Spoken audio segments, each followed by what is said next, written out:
Olá e bem-vindos. Hoje a gente vai mergulhar fundo num verdadeiro cabo de guerra que, olha, pode definir o futuro da economia americana.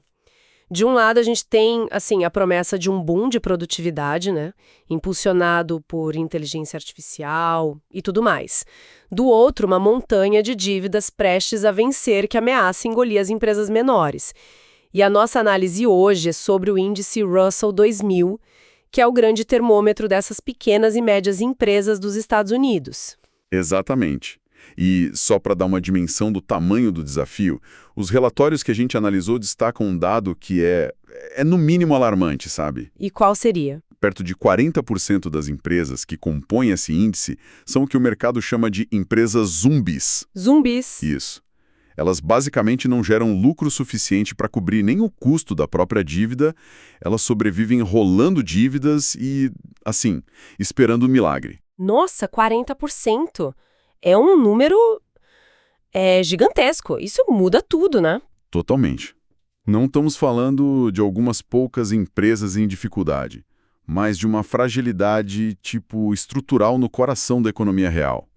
Então, a análise que faremos hoje parte de uma base de 2.500 pontos para o índice no final de 2025, certo? Isso, partimos daí e a missão é entender o caminho mais provável, os desvios e principalmente o que vai separar quem prospera de quem não sobrevive. Entendi. O consenso geral dos materiais é de um otimismo cauteloso. Mas essa cautela tem nome e sobrenome: dívida e juros. Certo.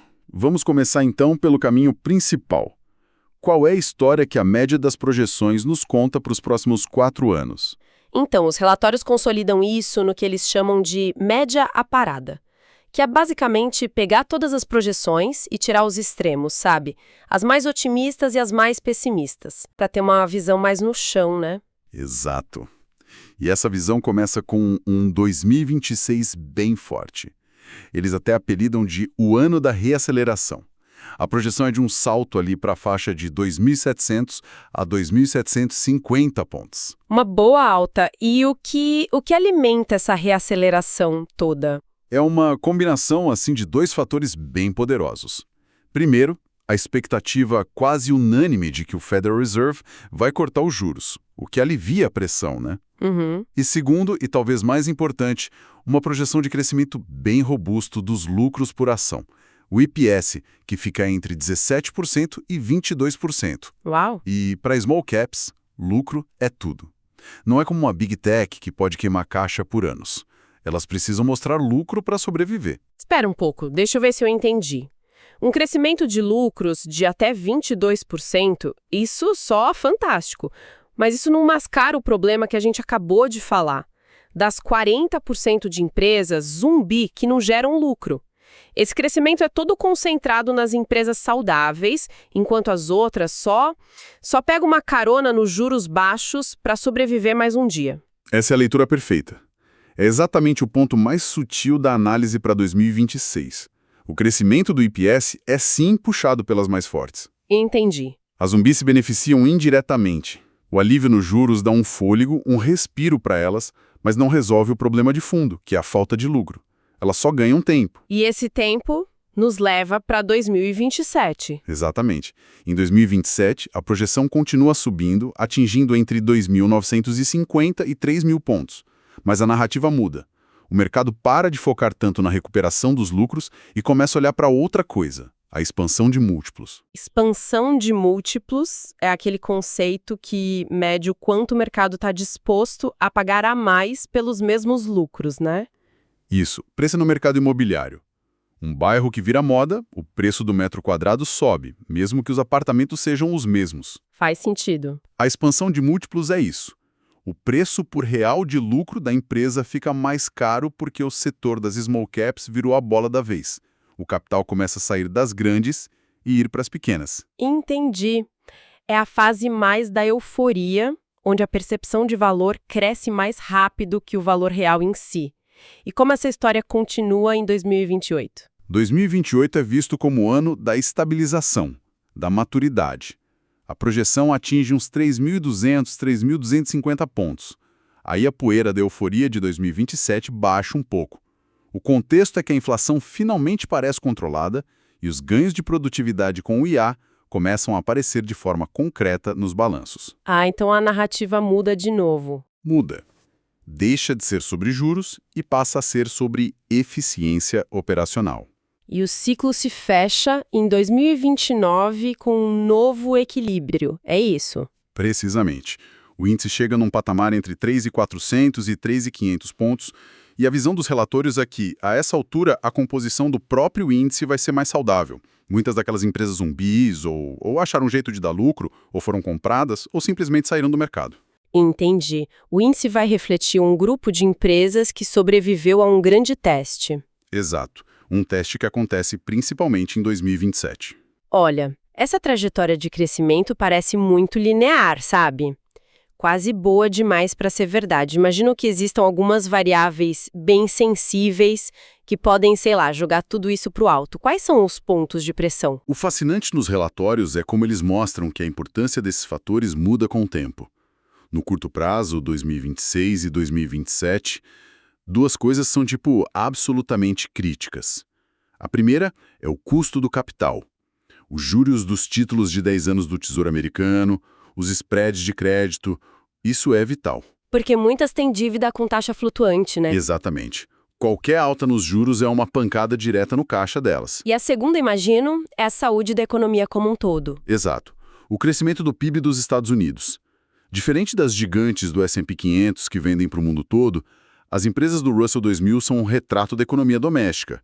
Se o consumidor americano está gastando, elas vão bem. Se não está, elas sofrem na hora. Mas o grande ponto de pressão, o evento que domina a análise de risco de todos os relatórios, acontece em 2027.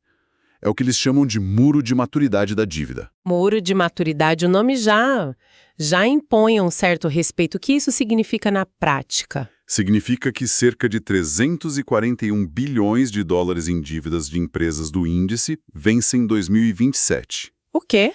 Peraí. 1/3 de trilhão de dólares. 341 bilhões em um único ano? Isso não é um muro. Isso soa mais como um tsunami financeiro vindo na direção da praia. É uma ótima analogia, porque esse evento vai forçar uma separação brutal entre as empresas saudáveis e as zumbis. Pensa bem, muitas dessas dívidas foram contraídas lá atrás, na pandemia, com juros de 1%, talvez até menos. Agora, em 2027, elas vão ter que refinanciar essa dívida com as taxas de mercado, que os relatórios projetam ali entre 4% e 5%. É um teste de estresse na vida real. Para uma empresa que já opera no vermelho e de um custo de dívida de 1% para 5%, pode ser a sentença de morte. Os relatórios dão alguma pista de quantas dessas empresas zumbis poderiam não sobreviver? Estamos falando de uma limpeza de 5%, 10% do índice?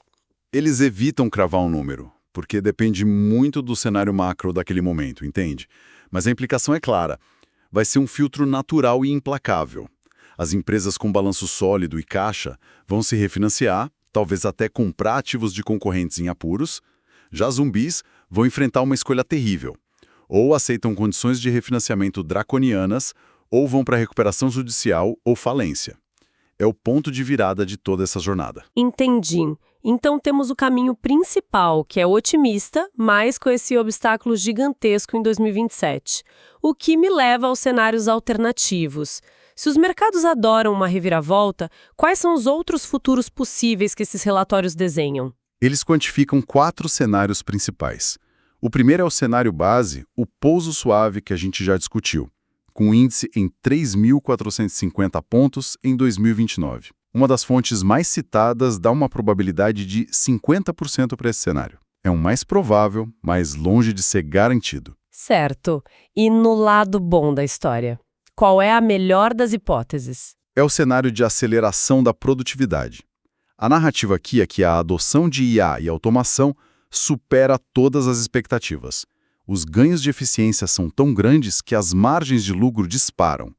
Nesse futuro, o índice poderia voar para 4.100 pontos em 2029. Isso é interessante, mas a IA não é uma tecnologia que, em tese, favorece quem já é grande, com mais dados, mais capital. A ideia de que as pequenas empresas vão liderar essa onda de produtividade não é um pouco contraintuitiva? É um ótimo contraponto, e os relatórios abordam isso. A lógica deles é que as gigantes já são bem eficientes. As pequenas e médias, por outro lado, têm muito mais gordura para queimar, sabe? Uhum, faz sentido.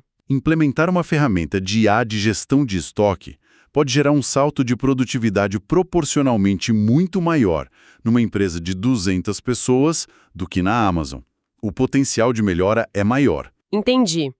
Agora vamos para o outro lado da moeda. E se a inflação persistir e a economia patinar? Ação moderada, ou como um dos relatórios chama, margens comprimidas. Aqui a inflação fica naquele nível chato, sabe, 3, 4%, e o PIB cresce pouco.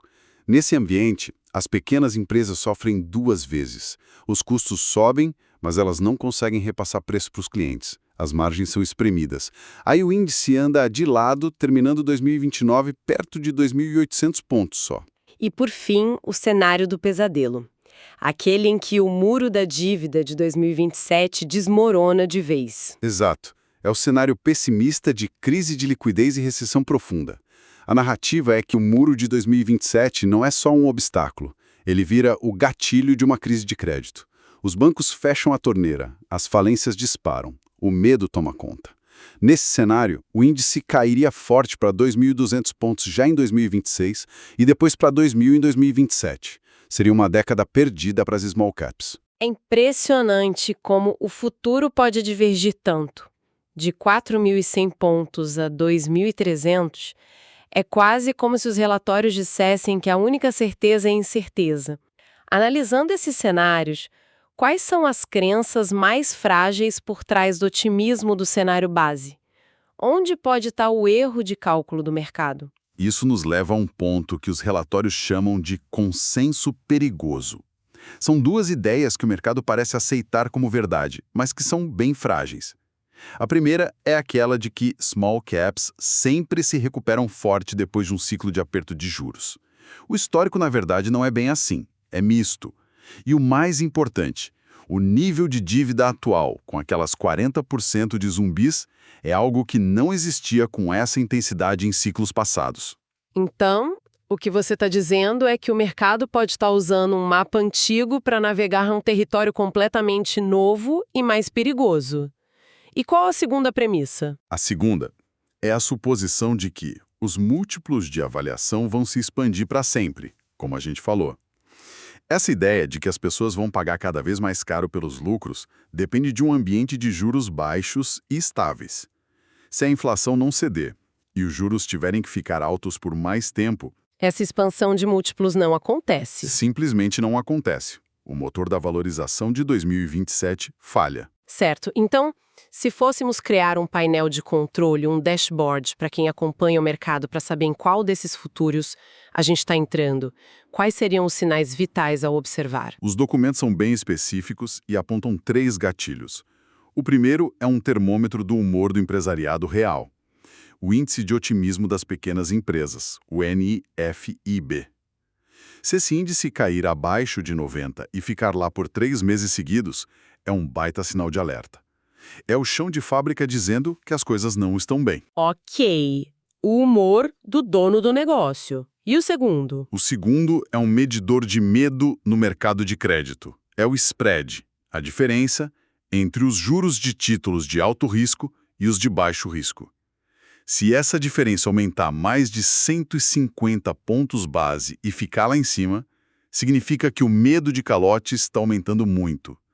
É um sinal de que o cenário pessimista está ganhando força. E por outro lado, qual seria a luz verde? O sinal de que o cenário otimista, o da aceleração, está se concretizando. O indicador-chave aí é a performance relativa do próprio Russell 2000 contra o S&P 500, o das gigantes. Por anos, as pequenas ficaram para trás. Se o Russell 2000 começar a superar consistentemente o S&P 500, é a validação de que o capital está finalmente girando para as small caps. Seria o mercado votando com dinheiro na tese da aceleração da produtividade. Resumindo então, a visão que emerge desses relatórios é a de um caminho de recuperação para as pequenas e médias empresas, Mas assim, é uma estrada cheia de buracos e com um penhasco à espreita. A jornada começa com um alívio dos juros e uma recuperação de lucros e depois dependeria de ganhos reais de produtividade para se sustentar. Exato. E o ponto central é que essa estrada passa por um pedágio caríssimo em 2027, aquele muro de dívida, que vai funcionar como um filtro. Ele vai separar as empresas resilientes, que saem mais fortes, daquelas que eram só zumbis se arrastando. Por isso, monitorar esses indicadores que a gente falou é crucial. E claro, é sempre bom lembrar que toda essa nossa conversa é baseada nos relatórios que a gente recebeu. É uma análise para fins informativos e, de forma alguma, é uma recomendação de investimento. Perfeito. Fica aqui então um pensamento final para a nossa audiência refletir. Toda a nossa análise se baseou no índice Russell 2000, mas como vários relatórios apontam, uma das fraquezas dele é justamente incluir tantas empresas não lucrativas, as zumbis. A pergunta é, como toda essa previsão poderia mudar se a análise focasse só no índice de small caps que exige lucro como critério de entrada, como o S&P Small Cap 700? O cenário seria fundamentalmente menos arriscado, ou talvez, por ter menos zumbis com potencial de recuperação explosiva, seria menos recompensador.